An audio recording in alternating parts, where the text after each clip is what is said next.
اعوذ باللہ من الشیطان الرجیم بسم اللہ الرحمن الرحیم یا معشر الجن والانس الم یاتکم رسل منکم یقصون علیکم آیاتی وینذرونکم لقاء یومکم ھذا قالوا شہدنا علی انفسنا وغرتهم الحیاۃ الدنیا وشہدوا علی انفسہم انہم کانوا کافرین۔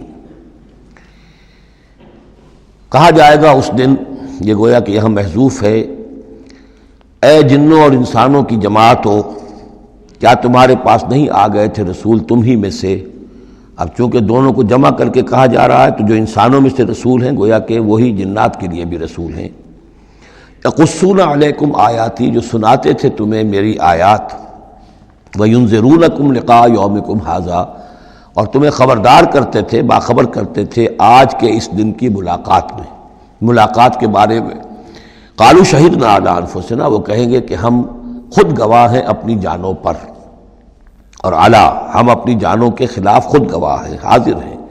وغرتہم الحیاۃ الدنیا، اور انہیں دھوکے میں ڈالے رکھا دنیا کی زندگی نے۔ وشہدوا علی انفسہم، اور وہ خود گواہی دیں گے اپنے خلاف، انہم کانوا کافرین، کہ وہ یقیناً کفر کی روش پر چلتے رہے۔ قرآن مجید میں یہ جو میدان حشر کے مکالمات ہیں وہ مختلف قسم کے آئے ہیں، اور معلوم ہوتا ہے کہ بہت سے مراحل ہوں گے۔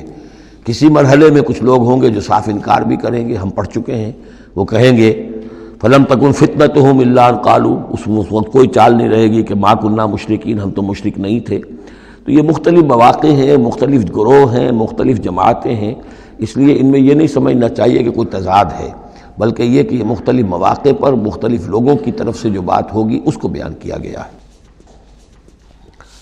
ذالک ان لم یکن ربک مہلک القری بظلم واہلھا غافلون، یہ اس لیے کہ آپ کے رب کی یہ سنت نہیں ہے کہ وہ بستیوں کو برباد کر دے زیادتی اور ظلم کے ساتھ، جبکہ اس کے رہنے والے اہلھا، وہاں کے لوگ بے خبر ہوں۔ اس سے مراد یہ ہے کہ جب بھی رسولوں کو بھیجا گیا اور انہوں نے قوموں کو خبردار کر دیا، انذار اور تذکیر اور تبشیر کا حق ادا کر دیا، پھر اللہ کا عذاب آتا تھا۔ یہ نہیں کہ اچانک ان پر بس عذاب ٹوٹ پڑا، بلکہ اللہ تعالیٰ وَمَا كُنَّا مُعَذِّبِينَ حَتَّى نَبْعَثَ رَسُولًا، یہ سورہ بنی اسرائیل میں قاعدہ کلیہ بیان ہوا ہے کہ وہ عذاب استیصال کہ جس سے کسی قوم کی جڑ کاٹ دی جائے، نسیم منسیہ کر دیا جائے، وہ کسی رسول کی بعثت کے بغیر نہیں بھیجا جاتا تھا۔ رسول کو بھیج دیتے تھے، وہ حق کا حق ہونا، باطل کا باطل ہونا بالکل وہ برہن کر دیتا تھا، پھر بھی جو لوگ اڑے رہتے تھے تو پھر ان کو نسیم منسیہ کیا جاتا تھا۔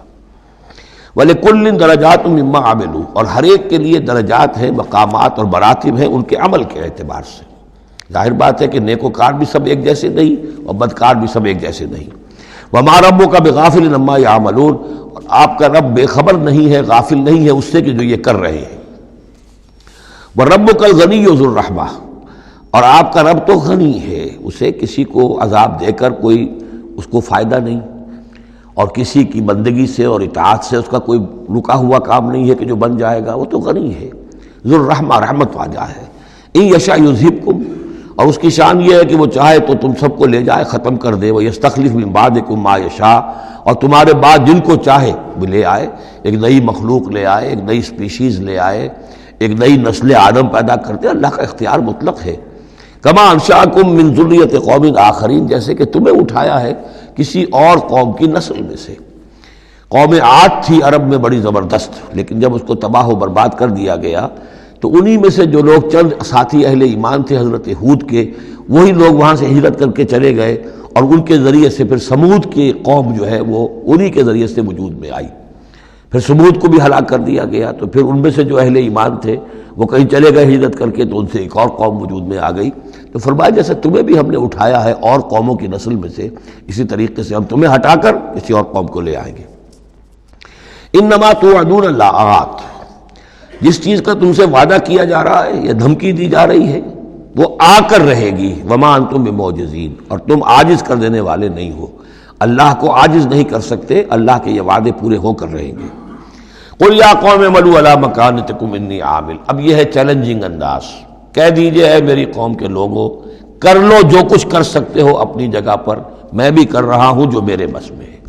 یعنی تم نے اب 12 برس گزر گئے مجھے دعوت دیتے ہوئے، تم نے ایڑی چوٹی کا زور لگا لیا، مجھے ستایا، 3 سال تک تو مجھے شیب بنی ہاشم میں محصور رکھا ہے، جو بھی سختیاں مجھ پر آئی ہیں میرے ساتھیوں پر آئی ہیں، میرے ساتھیوں کو تم نے ذبح کر دیا، میرے ساتھی کتنے ہیں کہ جو گھر بار چھوڑ کر چلے گئے اور مجبور ہو گئے کہ حبشہ کی طرف ہجرت کریں، تم نے جو کچھ کر لیا اور جو کر سکتے ہو کر لو۔ قل یا قوم اعملوا علی مکانتکم انی عامل، مجھے جو کرنا ہے وہ میں کر رہا ہوں، جو میرا فرض منصبی ہے وہ مجھے ادا کرنا ہے۔ فسوف تعلمون من تکون له عاقبۃ الدار، تو ان قریب تمہیں معلوم ہو جائے گا کہ کس کے لیے ہے وہ عاقبت والا گھر، کس کے لیے کامیابی ہے، کس کے لیے جنت و راح و ریحان ہے، اور کس کے لیے وہاں پر دوزخ ہے اور اللہ کا عذاب ہے۔ انہ لا یفلح الظالمون، یقیناً ظالم فلاح نہیں پائیں گے۔ صدق اللہ العظیم۔